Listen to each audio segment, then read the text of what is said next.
Bakit nga ba hindi mo na makita ang profile mo sa Creator Studio? Bakit nga ba? So, alamin natin to. So, eto guys, nag-download ako ng Business Suite.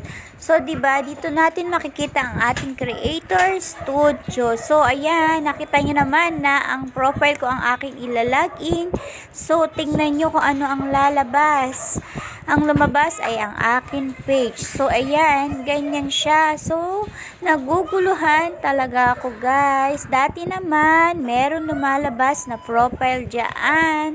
Bakit naging ganyan na siya na ang profile dapat ang lalabas pero page ang nakikita. So, ayan, din-check ko siya kung asaan ang aking profile dyan.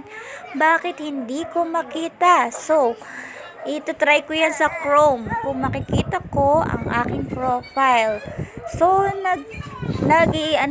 naghahanap ako ng way kung paano makita ang aking profile. Hindi ko siya makita. So, ayan nga guys. Ano kaya ang naging problema dyan sa bagong update ni ating Mameta. So, ayan. Page ko ang lumalabas at hindi ang profile ko.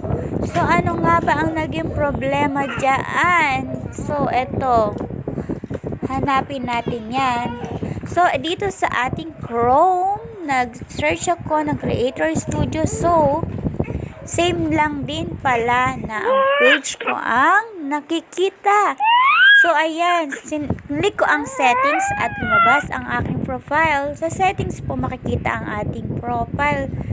Pero, nung pinlik ko ang ating mga content, so lumabas ulit ang page. Nawala ulit ang ating profile. So, ano nga ba ang naging problema dyan? So, sa mga nakakaalam, pa-message naman kung paano ko makikita ang aking mga content sa aking profile. So, doon kasi ko na-monetize sa ating Instagram ads.